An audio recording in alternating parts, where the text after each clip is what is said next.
Hi, this is Tom Shanahan of Spiritual Adrenaline.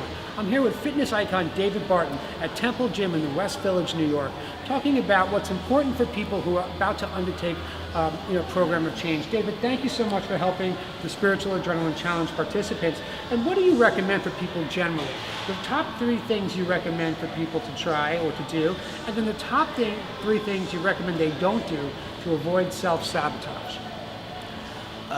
I think most importantly, which these guys are doing, is setting goals, attainable goals. What I think is really important, I think what is a big mistake people make is not understanding the right kind of exercise to achieve the result. In other words, one thing that you're doing with these guys, which is great, is understanding what kind of shape the metabolism is in now, because it will be a different exercise and nutrition prescription for each of these people, depending on where they're at right now. Our metabolism is different. Mine is different than yours, and so what makes me skinny will make you fat. So each person has their own very.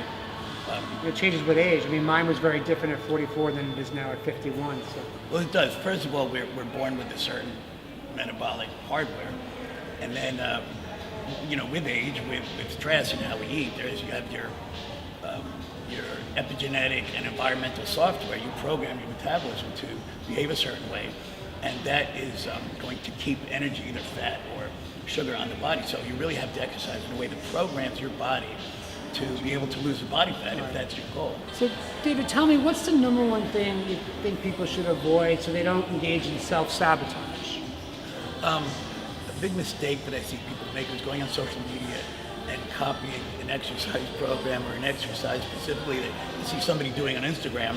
It's a bad idea, and I think I see people do it all the time, because whatever is right for that person may not be right for you. Right, so the advice there is you do you. David Barton, thank you so much. If you're in New York City, check out Temple Gym in the West Village. Come down here and stay tuned for more of the Spiritual Adrenaline Challenge.